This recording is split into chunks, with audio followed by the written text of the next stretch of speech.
Ama, patawarin mo sila sapagkat hindi nila nalalaman ang kanilang ginagawa. Ako si Mateo Alcantara. Kung nakilala mo ako ilang taon na ang nakararaan, tatawagin mo akong isang taong ang katiyakan, hindi pananampalataya, kundi katiyakan, may pagkakaiba. Ang pananampalataya ay nakikipagbuno sa pagdududa, yumuyukod, at minsan ay nababali bago maging totu. Ngunit ang katiyakan ay matalas. Hindi ito nagtatanong, hindi ito naghihintay. Ito ay kumikilos. Lumaki ako sa liblib na bahaging lalawigan ng silangan, sa isang tahanan kung saan ang pagsunod ay hindi lamang itinuturo, ito ay inaasahan. Ang aking ama ay isang striktong tao, lubos na relihiyoso at iginagalang sa aming pamayanan. Madalas niyang sabihin, ang katotohanan ay hindi natutuklasan. Mateo, ito ay ipinagtatanggol. Pinaniwalaan ko siya. Dinala ko ang masalitang iyon na parang sandata. Kaya't nang ipatawag ako pakaran ng ngataong mas makapangyarihan pa kaysa sa aking ama, hindi ako nagatubili. Iyon ang unang pagkakataon na nakita ko si Don Emilio. 3 araw bago ang mahal na araw, kami ay naktipon sa isang pribadong bulwagan. Mga sahig na marmol na kuminang sa ilalim ngang ilaw, at mga haliging pininturahan ngang ginto na nagpapakita ngang yaman ng angkan. Ang katahimikan ay napakabigat na tila isang hatol. Humigit kumulang 12 kami ang nakatayo sa isang semibilog. Lahat ay nakasuot ngang puti, naghihintay, walang nagsasalita, walang naglakasloop. Pagkatapos, pumasok siya, si Don Emilio Alcantara, matangkat, kalmado. Ang kanyang presensya ay naguutos ng walang kahirap-hirap, ngunit ang nakakuha ang aking atensyon ay hindi ang kanyang katayuan. Ito ay ang kanyang mata. May dala silang pagkabagabag. Sa likod niya ay naglalakat ang mga bantay at sa tabi niya ay isang lalaking iba ang suot, itim. Isang umagos na itim na mas matingkad kaysa sa anumang nasa silid. Sumisipsip ngang ilaw sa halip na sumasalamin dito. Ang lalaking iyon ay magiging sentro ng lahat sa huli. Hindi kami binati ni Don Emilio. Sinabi lamang niya, mayroong isang kapilya. Kalmado ang kanyang boses, ngunit mayroong isang bagay sa ilalim nito, isang bagay na hindi nalulutas. Sa lumang distrito, patuloy niya, nakatago, protektado at lumalaki. Ang isa sa mga kasama ko ay bahagyang umalma. Alam naming lahat ang ibig sabihin niyon, mga protestanteng evangelicals. Dahan-dahan naglakat si Don Emilio sa harap namin. Ang kanyang makamay ay nasa likod ng kanyang likod. Nagtatagpo sila, sabi niya, nangangaral sila, nagdadala sila ngang iba, at bukas silang nagsasalita ngang isang pangalan. Huminto siya, Jesus. Ang paraan ng pagbanggit niya sa pangalang iyon, hindi galit. Ito ay inis, parang isang tanong na hindi niya mapigilan. Pagkatapos ay bumaling siya sa amin. Pupunta kayo roon sa mahal na araw. Bahagyang humikpit ang aking dibdib. Mahal na araw. Narinig ko na iyon. Isang araw na itinuturing nilang sagrado, mahalaga. Sa araw na iyon, patuloy niya, sila ang pinakamahina at pinakanakikita.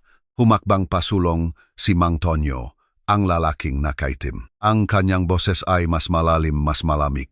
Bubuwagin ninyo ang kanilang pagtitipon. Sabi niya, sisirain ninyo ang kanilang nga simbolo. Susunugin ninyo ang kanilang sinasamba. Katahimikan ang bumalot sa silid. Pagkatapos ay idinagdag ni Don Emilio ang isa pang bagay. Mayroong isang krus sa loob ng gusaling iyon. Huminto siya. Gusto kong sirain iyon.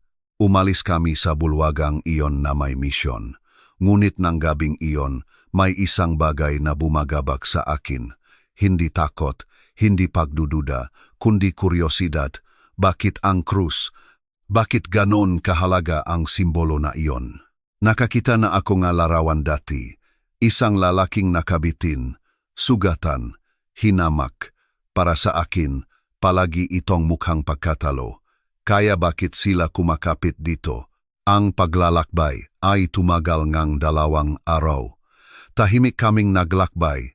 sa mga sasakyang walang marka, dumating sa liblib na bahagi ngang isang nakalimutang distrito bago magumagangang mahal na araw.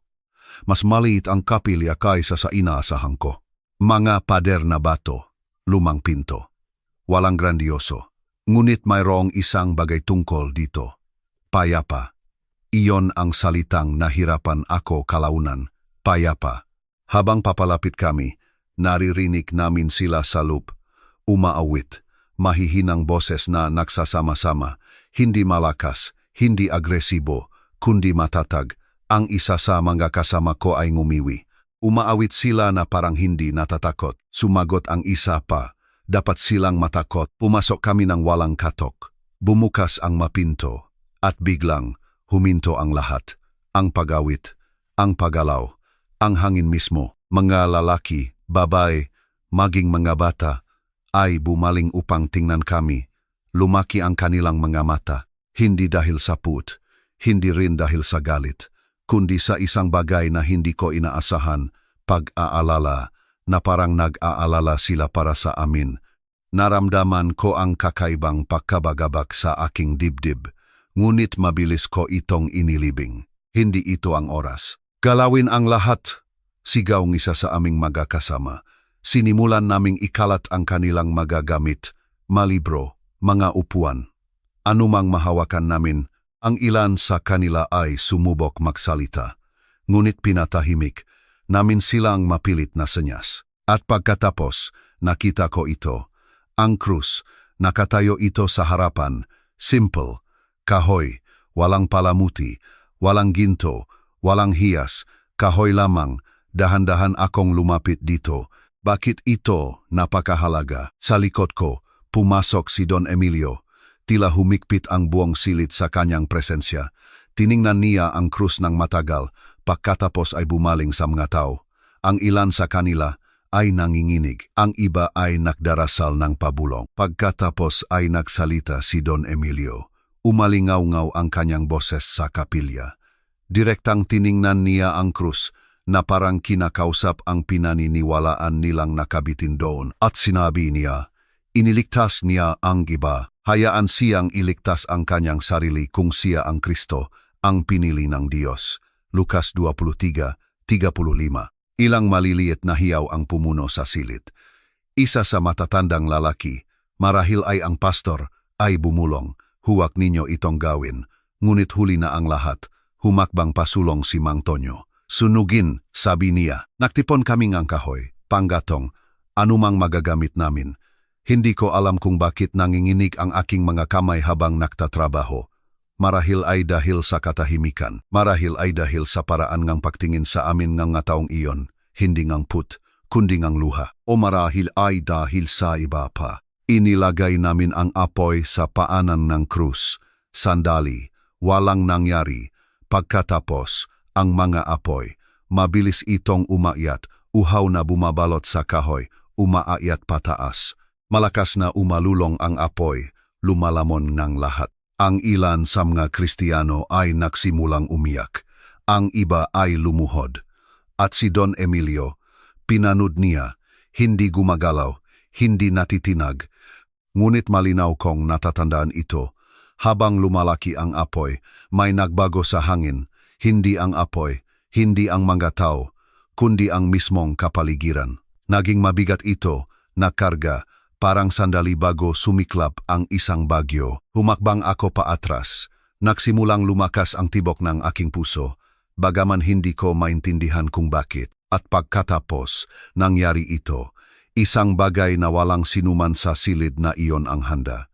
Isang bagay na sisira sa bawat katiyakan na aking pinanghawakan kailanman. Ang apoy ang dapat na katapusan nito. Iyon ang plano.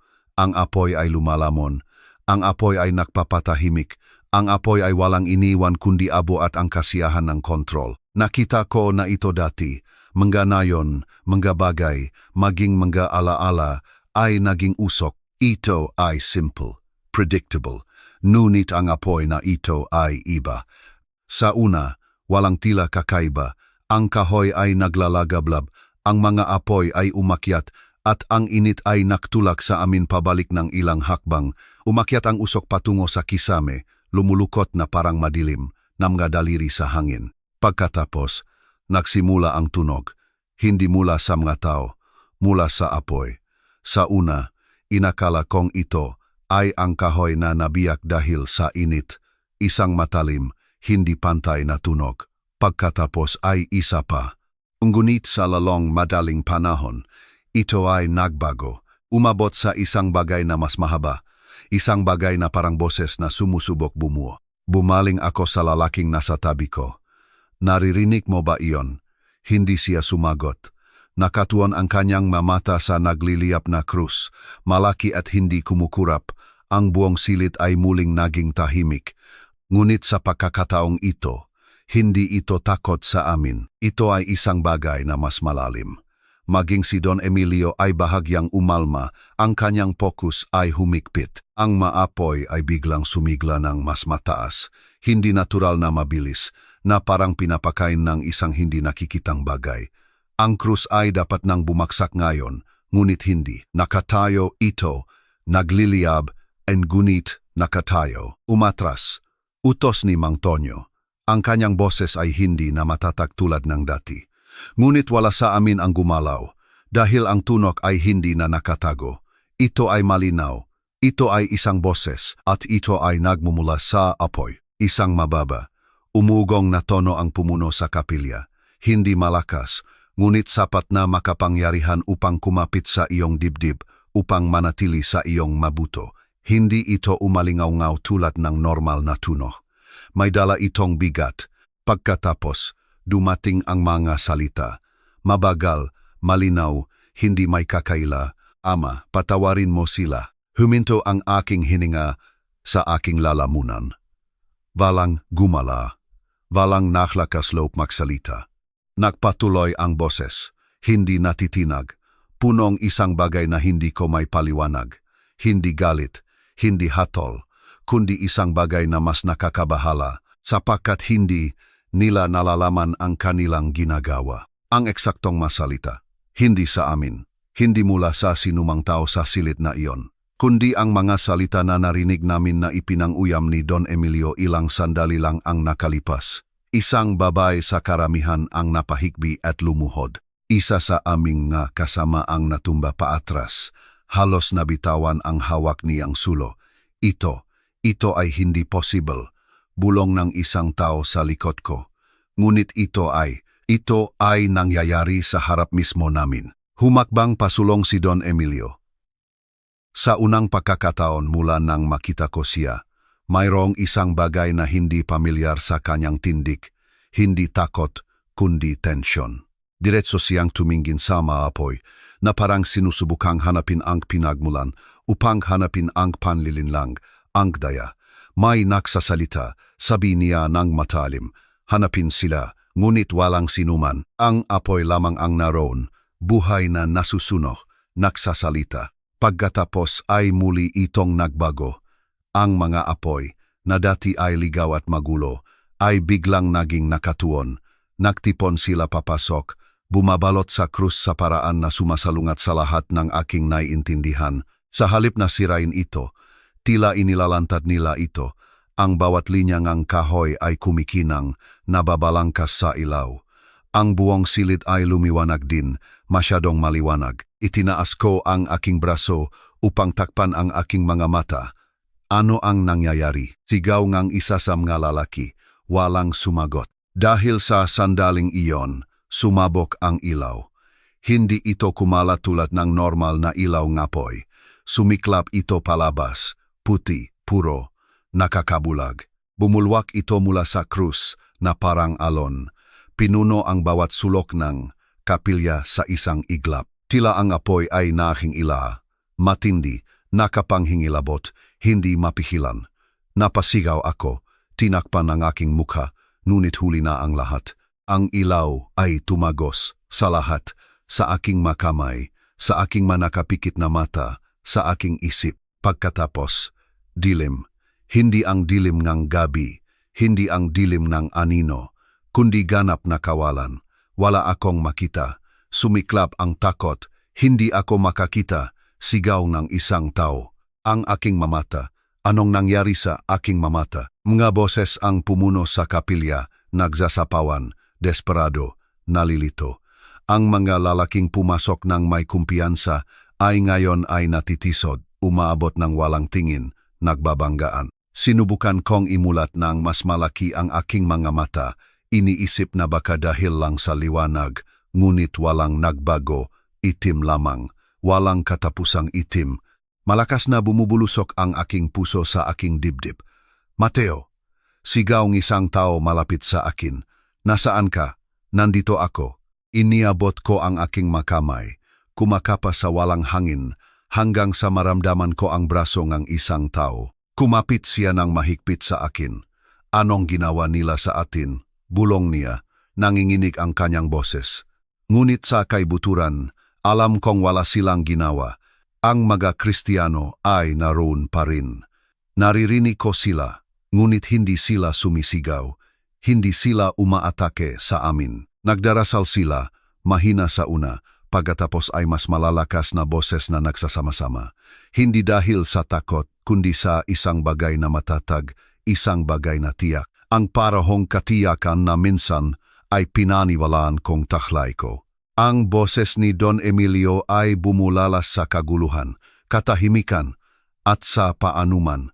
Sa kabilang lahat, kami ay sumunod, maging bulag, maging natitinag. Kami ay sumunod. Ano ito? Hiningi niya. Sino ang gumawa nito? Walang sumagot, dahil walang sinuman ang makakasagot. Pagkatapos, sa pamamagitan ng dilim, narinig ko ang mga yabag, mabagal, sukat, lumalapit. Ang mga panalangin ay humina habang lumalapit ang mga yabag, at pagkatapos ay nagsalita ang isang bagong boses. Mas matanda, kalmado, matatak. Huwag kayong matakot, sabi ngang boses. Hindi ito nakadirekta sa amin. Ito ay nakadirekta sa iba, sa mga Kristiyano. Ngunit sa paanuman, may isang bagay na nanirahan sa loob ko. Sino iyan? Ininji, ni Don Emilio. Ako ay isang lingkod, sagot ng boses. Wala nang iba. Nagkaroon ng pahinto. Pagkatapos ay nagpatuloy ang lalaki. Dumating kayo na may apoy, sabi niya ng malumanay, ngunit sinagot kayo ng awa. Awa, ang salitang iyon ay tumama sa akin na parang suntok. Hindi ito pakiramdam ng awa, ito ay pakiramdam ng hatol. Ako ay magdarasal, sabi nga lalaki, at pagkatapos ay nagsimula siya. Hindi malakas, hindi dramatiko, kundi tapat. Bawat salita ay maingat, bawat pangungusap ay puno ng isang bagay na hindi ko may kakaila. Maging sa aking pagkabulag, hindi ko naintindihan ang lahat nito, ngunit naramdaman ko ito. Nawalan ng kahulugan ang oras pagkatapos niyon. Ilang minuto o oras, hindi ko masabi. Nananatili kami doon, bulag, nalilito, nakikinig, naghihintay. At dahan-dahan, napakadahan-dahan, may isang bagay na nagsimulang magbago. Ang pagkabulag ay hindi lamang ang pagkawalangang paningin. Ito ay ang pagkawalangang kontrol. Sa una, ang dilim ang nakatatakot sa akin, ang walang katapusang, nakakasakal na itim na tumatangging mawala, gaano man kalakas ang pagpilit ko na imulat ang aking mga mata. Ngunit habang lumalawak ang oras, may mas masahol pa ang nanirahan sa aking dibdib, kawalan ng magawa.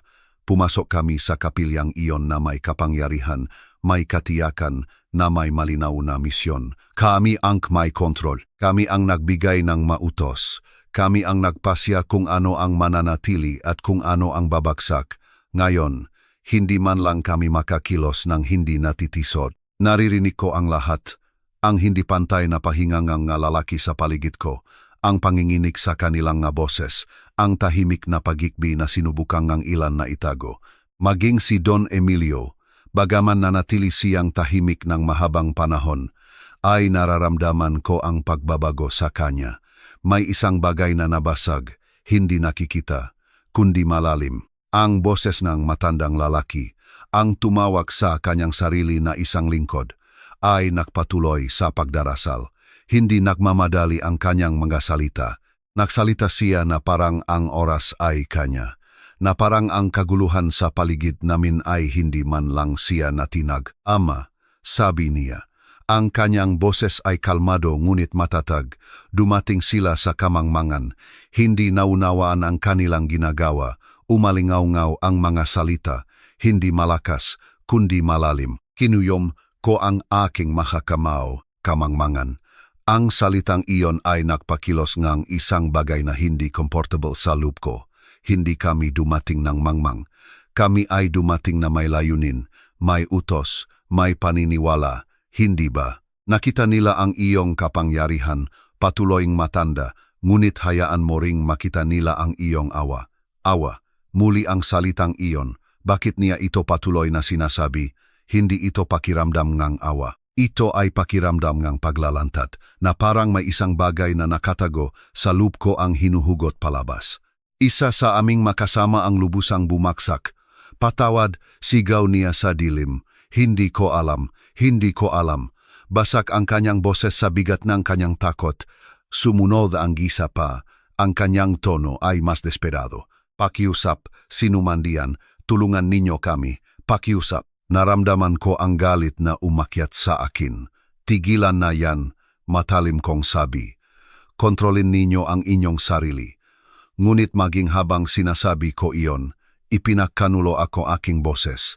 Hindi ito matatag, hindi ito tiyak, ito ay nanginginig.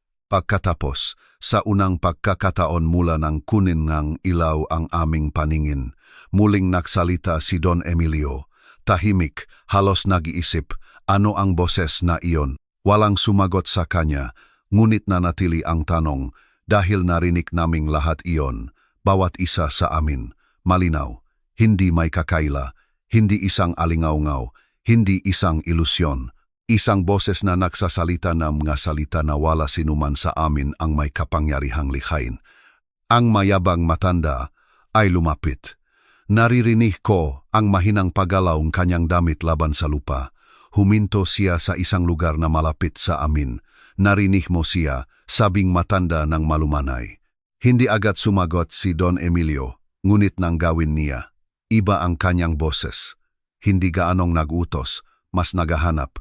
Ano iyon? Tanong niya.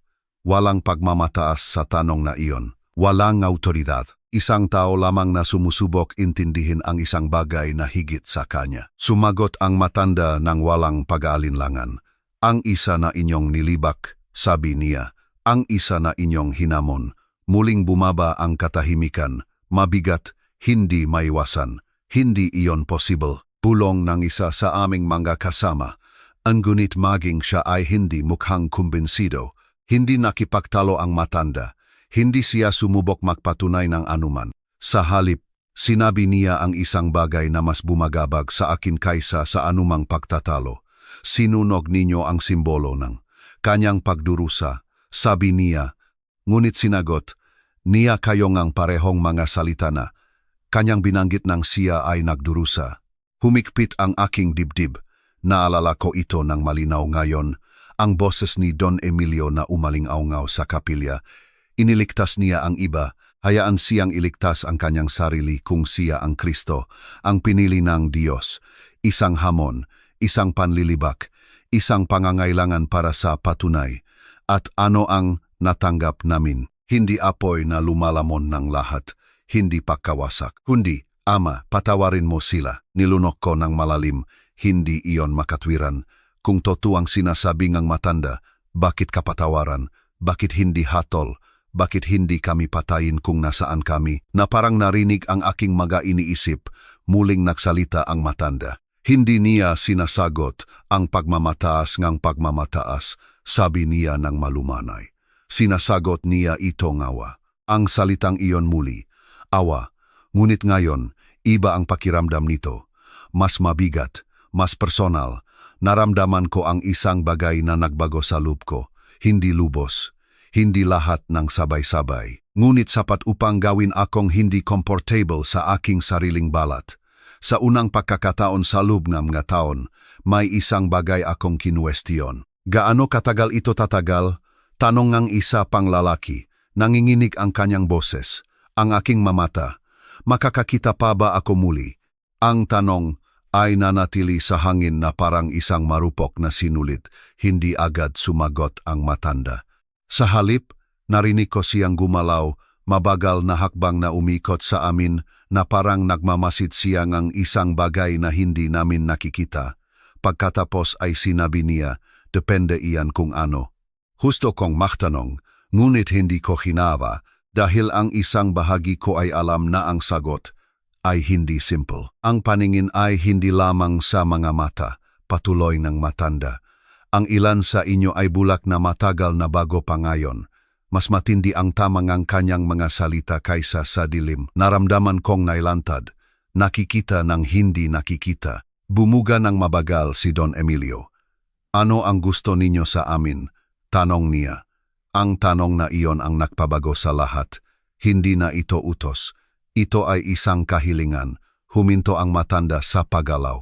Nang muli siyang magsalita, mas malapit ang kanyang boses, mas malapit kaysa sa inaasahan ko. Wala akong gusto sa inyo, sabi niya. Isang paghinto. Pagkatapos, ngunit siya ay may gusto. Malakas na bumubulusok ang aking puso. Hindi ko maintindihan kung bakit ganun kalaki ang pagkabagabag sa akin ng mga salitang iyon. Marahil ay dahil sa unang pagkakataon, hindi na ito tungkol sa pagkawasak o mga utos o kapangyarihan. Ito ay tungkol sa amin. Sinimulan muling matanda ang pagdarasal, ngunit sa pagkakataong ito, may kakaiba. Naramdaman ko ito, hindi sa aking matainga, hindi sa aking mainiisip, kundi sa isang lugar na mas malalim. May isang bagay na nagsisimulang umangat, dahan-dahan, napakadahan-dahan, parang ang unang pahiwatig ng ilaw bago sumikat ang araw. At sa sandaling iyon, napagtanto ko ang isang bagay na mas nakakatakot sa akin kaysa sa pagkabulag kailanman. Kung bumalik ang aking paningin, hindi na ako ang parehong tao na pumasok sa kapilyang iyon. Hindi ko alam kung gaano kami katagal nakatayo ron. Nawalan ng hugis ang oras. Umabot at lumulukot sa paraan na hindi ko masusukat. Maaring minuto o oras. Ang alam ko lang, may isang bagay sa loob ko na hindi na pareho. Hindi huminto, ang panalangin ng matanda. Dumaloy ito na parang tahimik, na ilog, matatag, paulit-ulit, imposibleng balewalain. Hindi malakas ang kanyang salita, ngunit may dala silang bigat na pumipilit sa aking dibdib. Pinipilit akong harapin ang mga inisip na inilibing ko sa loob ng maraming taon.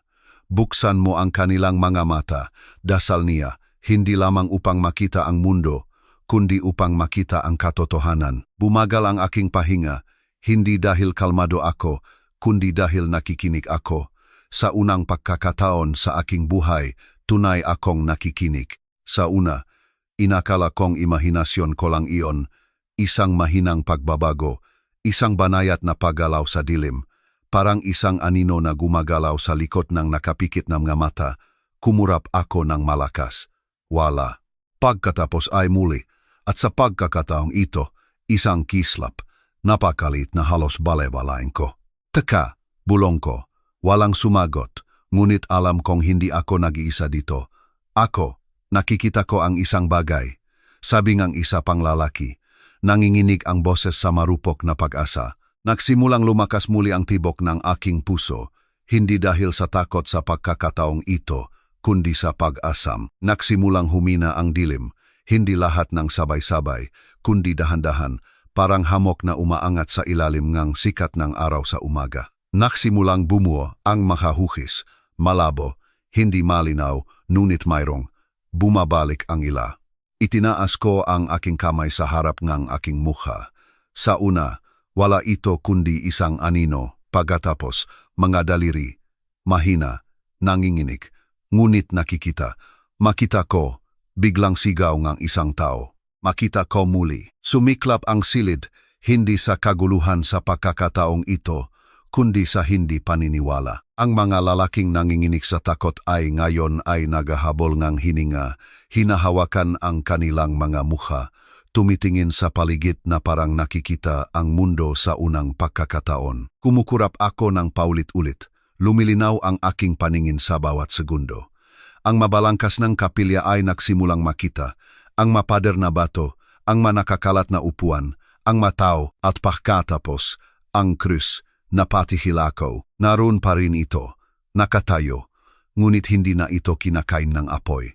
Nawala na ang apoy, tuluyan nang nawala, wala man lang usok na natira. Ang kahoy ay dapat nang nasunog, umitim, nawasak, ngunit hindi. Nakatayo ito tulad ng dati, buo, hindi nagala. Nilingon akong isang ginaw.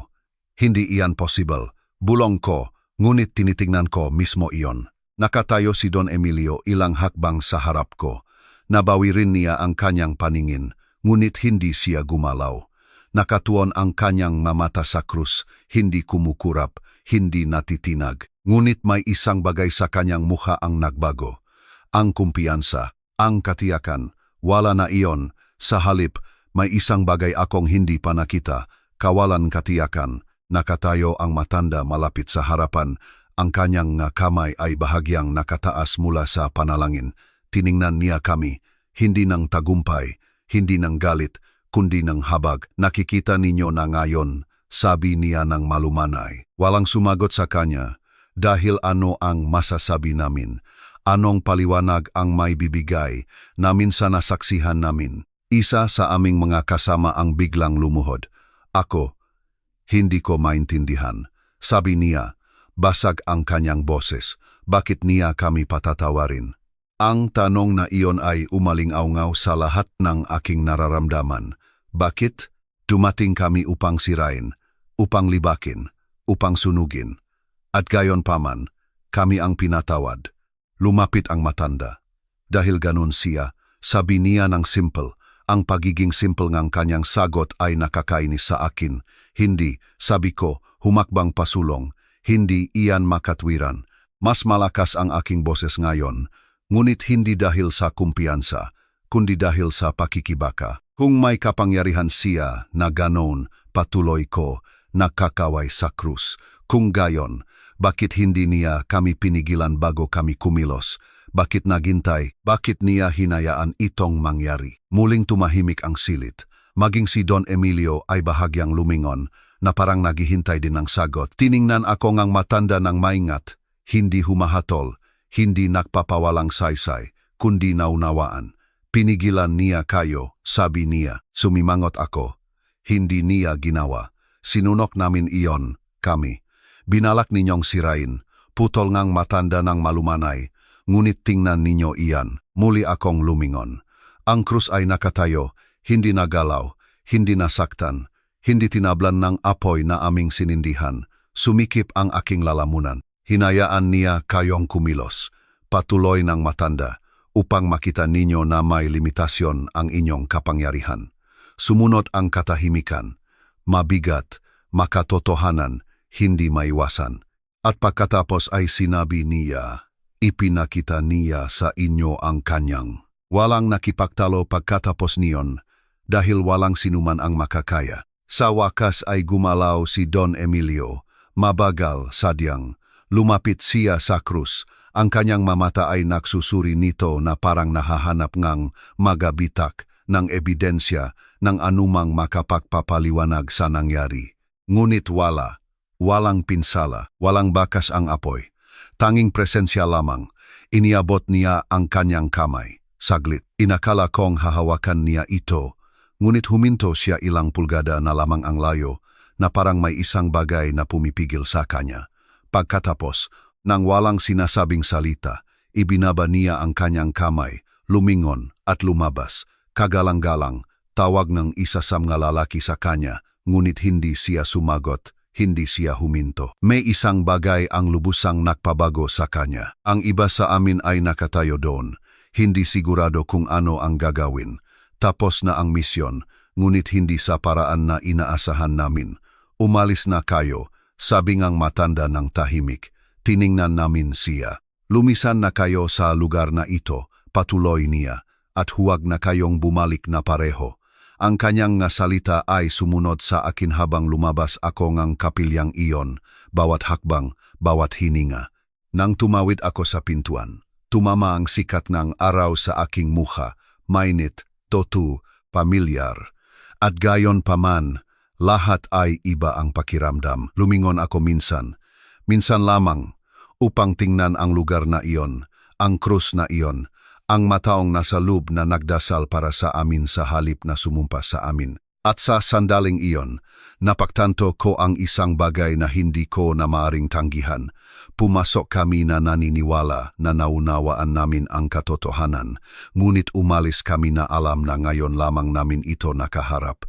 Hindi kami nagsalita pabalik, hindi sa mga sasakyan, hindi nang huminto kami, hindi rin nang sa wakas ay bumalik kami sa lungsod.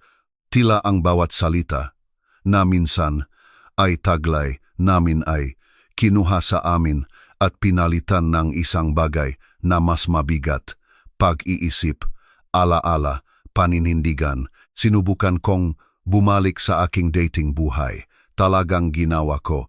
Bumalik ako sa aking mga nakagawian, sa aking mga responsibilidad, sa istrukturang minsang nagbigay sa aking ng katiyakan. Tumayo ako kung saan ako dati nakatayo. Nagdasal ako sa paraan na palagi kong idinadalangin. Binanggit ko ang mga salita na aking kinalkal mula pagkabata, ngunit may mali. Hindi may nagbago sa loob ko. Sa bawat pagpikit ko, nakikita ko ito. Hindi ang apoy, hindi ang kaguluhan, kundi ang ilaw. Ang nakapangingilabot, nakakabulag. Hindi may kakailang ilaw na nahubad sa aking lahat. Hindi lamang ang aking paningin, kundi ang aking katiyakan. At pagkatapos, ang boses, malinaw tulad ng sandaling ang pangyayari, Ama, patawarin mo sila, sapagkat hindi nila nalalaman ang kanilang ginagawa. Ang mga salitang iyon ay hindi umalis sa akin, sinundan nila ako sa maghapon, binulungan nila ako sa gabi, umalingaw-ngaw sila sa masandaling ang katahimikan. Nagsimula akong magtanong, mga bagay na hindi ko pa kinwestiyon kailanman. Bakit kapatawaran? Bakit awa? Bakit pipiliin ng kapangyarihan ang pagpipigil kung kaya nitong pumili ng pagkawasak? Hindi ito makatwiran, hindi sa mundo na aking kilala, hindi sa paraan na ako ay pinalaki. Lumipas ang mga araw, pagkatapos ay mga linggo, at gayon pa man, hindi ko ito matakasan. Sinubukan kong makipag-usap sa iba na naroron, ngunit karamihan sa kanila ay tumanggi. Ang ilan ay lubusang itinanggi, kinumbinsi ang kanilang sarili na ito ay isang panlilinlang, isang ilusyon, isang bagay na may papaliwanag. Ang iba ay iniwasan ako na parang ang pag-usap tungkol dito ay magpapakatoto palalo. At si Don Emilio, nagbago siya, tahimik, banayad, ngunit kapansin-pansin. Hindi na siya nagsasalita ng may parehong lakas.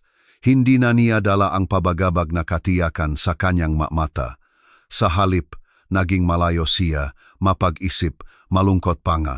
Nakita ko siya minsan ilang linggo pagkatapos ang insidente. Hindi kami nag-usap tungkol sa nangyari, ngunit nang makatagpo ang aming mga mata, alam kong hindi rin niya nakalimutan. Ngunit hindi ako makapiling tahimik. Hindi na. Isang gabi, hindi makatulog. Nakita ko ang aking sarili na naglalakad, walang destinasyon, walang plano, naglalakad lang. At bago ko namalayan, nakatayo ako sa harap ng kapilya. Nagsimulang lumakas ang tibok nga aking puso, ang parehong gusali, ang parehong nga pinto. Ngunit lahat ay iba na ang pakiramdam ngayon, hindi dahil nagbago ito, kundi dahil nagbago ako. Nakatayo ako roon ng matagal, nakikipagdalo, nakikipaglaban sa loob ko. Ang isang bahagi ko ay gustong lumayo, bumalik sa pamilyar, sa ligtas, sa walang kailangan tanong. Ngunit ang isa pang bahagi, ang bahaging nakarinig ng boses na iyon, ay hindi ako papayagang umalis. Kaya't humakbang ako pasulong, at pumasok ako, tahimik, payapa, tulad ng dati bago namin sinira ang kapayapaang iyon. Ngayon lang, naintindihan ko iyon. Naroon ang matanda, nakaupo malapit sa harapan na parang inaasahan niya ako. Bumalik ka, sabi niya ng malumanay. Hindi ito tanong. Tumango ako, tuyo ang aking lalamunan. Hindi ko po kayang lumayo. Tiningnan niya ako ng saglit. Hindi ngang pagdududa, kundi ngang pagkilala. Ganyan ang ginagawa ngang ilaw, sabi niya ng malumanay. Nilunok ko ng malalim. Ano po iyon? Tanong ko muli. bagaman alam ko na ang sagot ay pareho. Sa pagkakataong ito, hindi siya agad sumagot. Sa halip, iginawi niya ang kanyang kamay patungo sa krus.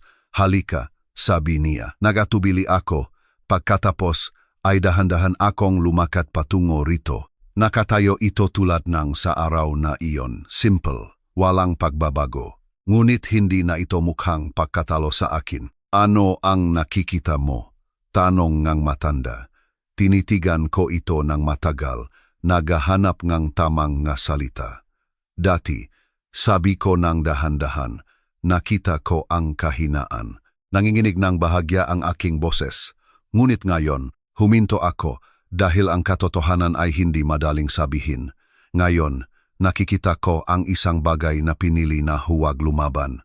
Tumango ang matanda at iyan ang bumabagabag sa iyo. Opo, pag-amin ko, dahil hindi ko po maintindihan, lumapit siya. Ang kapangyarihan na sumisira ay madaling maintindihan, sabi niya, ngunit ang kapangyarihan na nagpapatawad, iyan ay mas mahirap. Tiningnan ko siya. Bakit po pipiliin iyon ng sinuman? Ang kanyang sagot ay simple, pag-ibig. Ang salitang iyon muli, ngunit sa pagkakataong ito, hindi ito pakiramdam ngang malayo. Ito ay pakiramdam ngang personal. Napuno ngang luha ang aking mga mata bago ko pa napigilan.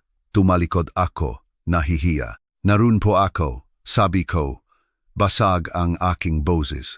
Tumulong po akong sunugin iyan. Tumayo lang ako at walang ginawa. At gayon pa man, pinatawad ka, sagot ng matanda. Iniling ko ang aking ulo. Hindi po ako karapat-dapat doon. Walang sinuman ang karapat-dapat, sabi niya ng malumanay. Bumaksak ang katahimikan sa pagitan namin, ngunit hindi na ito mabigat. Ito ay bukas. Ano po ang gagawin ko ngayon? Tanong ko. Ngumiti ng bahagya ang matanda. Depende iyan, sabi niya. Gusto mo bang bumalik sa pagiging ikaw dati? Hindi ako nag-atubili. Hindi, sa unang pagkakataon sa aking buhay, sigurado ako sa isang bagay muli. Ngunit ang katiyakang, ito ay iba. Hindi ito pinilit, hindi ito minana. Ito ay pinili. Inilagay ngang matanda ang kanyang kamay sa aking balikat. Kung gayon, nagsisimula ang iyong paglalakbay. Muli akong tumingin sa krus, hinding pagkalito, hinding paglaban, kunding isang bagong bagay, pag-unawa. Ako si Mateo Alcantara, sabi ko ng tahimik, na parang nakikipag-usap sa bigat ng lahat ng nangyari. At ito, huminga ako ng malalim, ang araw na tunay na natapos ang aking pagkabulag. Sa labas, hindi nagbago ang mundo.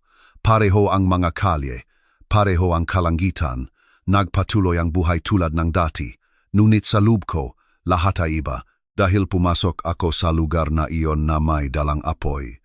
At umalis ako na may dalang isang bagay na hindi ko masusunog. Awa.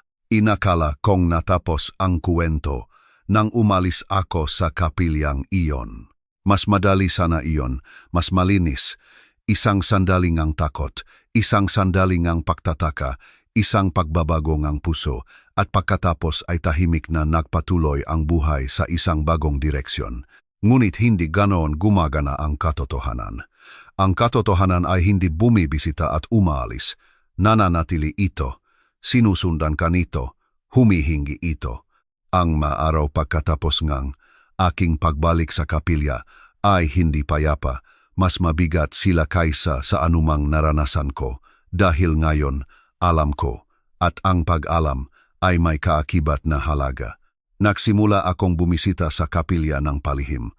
Hindi sa mga pagtitipon, hindi kapag may makakakita sa akin, kundi sa tahimik na oras, maagang umaga, huling gabi, kapag tahimik ang mundo at ang mga tanong ay makahinga. Madalas naroon ang matanda, minsan ay nagdarasal, minsan ay tahimik lamang na nakaupo, at minsan ay naghihintay.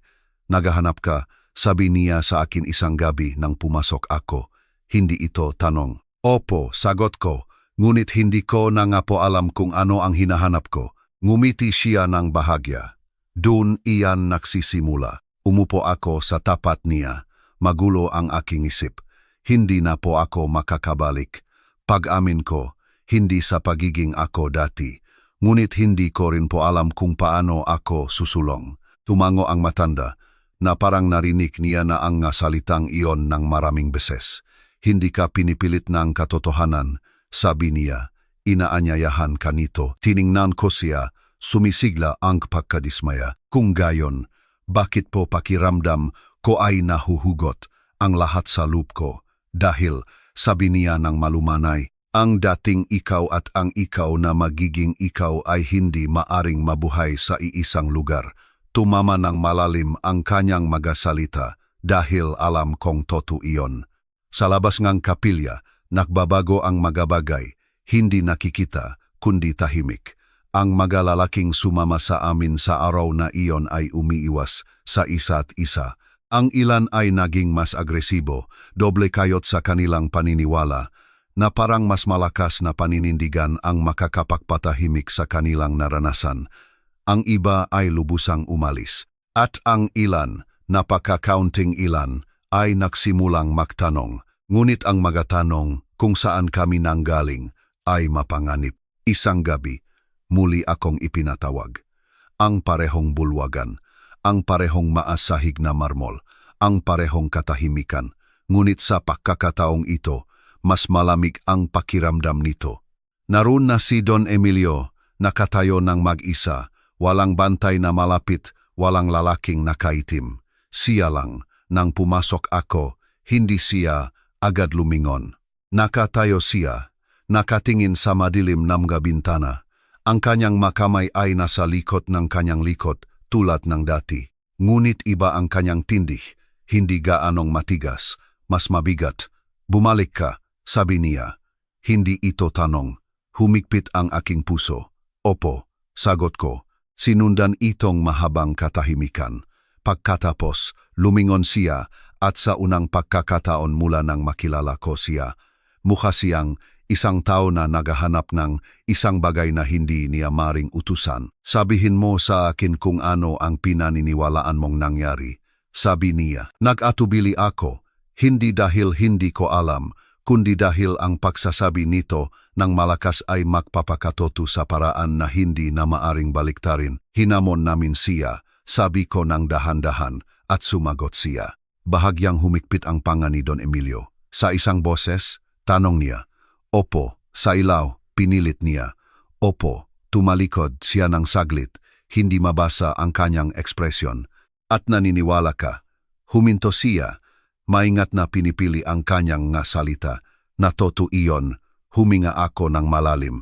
Pagkatapos ay sinabi ko, Opo. Katahimikan ang pumuno sa silid. Mabigat, hindi maiwasan. Kung totoo iyan, sabi niya ng tahimik.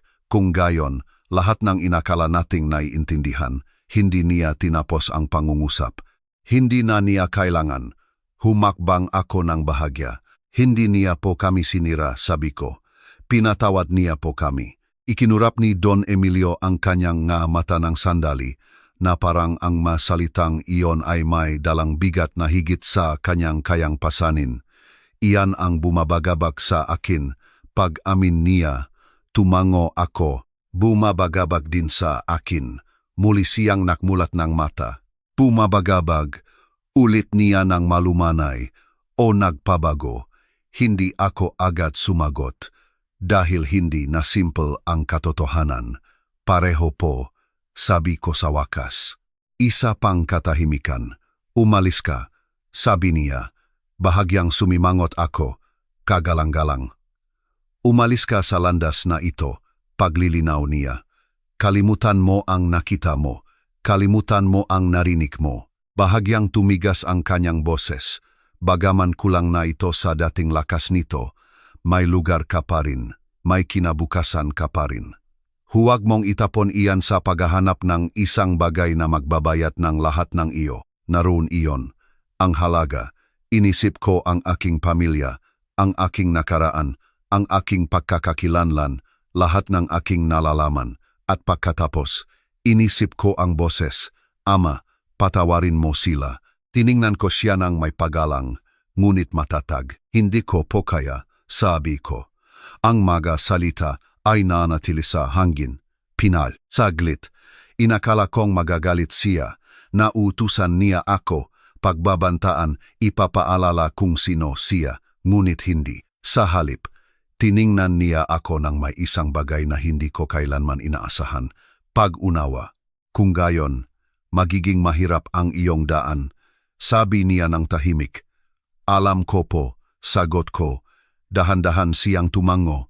Umalis ka na. Sa pagkakataong ito, nang umalis ako sa bulwagang iyon, alam kong hindi na ako kailanman babalik na pareho. Ang masumunod na araw ay naging isang puntong pagbabago, hindi sa isang sandali, kundi sa maraming maliliit na sandali, mga pag-usap, mga tanong, mga panalangin na hindi ko pa lubusang naiintindihan. Pinatnubayan ako ngang matanda ng matiyaga, maingat, hindi kailanman pinilit, palaging ipinapaliwanag. At isang araw, nakatayo ako muli sa harap ng krus, hindi bilang isang nagmamasit, hindi bilang isang maninira, kundi bilang isang tao na sa wakas ay naunawaan ang kahulugan nito. Hindi ito simbolo ng pagkatalo. Ito ay simbolo ng sakripisyo, ng pag-ibig na hindi lumalaban, ng kapangyarihan na pumipiling ang awa. Ako si Mateo Alcantara, sabi ko muli ng tahimik, hindi bilang isang deklarasyon kung sino ako, kundi bilang paalala kung sino ako noon. Dahil ang lalaking nagdalang apoy sa kapilyang iyon ay wala na, at sa kanyang lugar ay isang lalaki na nag-aral pa rin, lumalago pa rin, naglalakad pa rin sa isang landas na magbabayad ng lahat ng kanya, ngunit magbibigay sa kanya ang isang bagay na mas dakila bilang kapalit, hindi katiyakan, kundi katotohanan. At ang katotohanan iyon ay nagsimula sa isang boses sa apoy at isang awa na hindi ko kailanman makakalimutan. Salamat sa panonood ng aking kwento. Kung naantig kang patotoong ito, huwag kalimutang i-like ang video na ito. Mag-comment kung saan ka nanonood at i-share ito sa iyong nga mahal sa buhay. At kung gusto mong marinig pa ang iba pang mga kwento ng pagbabago at pag-asa, siguraduhin mong mag-subscribe sa aming channel at i-click ang notification bell para hindi mo mapalampas ang aming susunod na video. Pagpalain kong Diyos.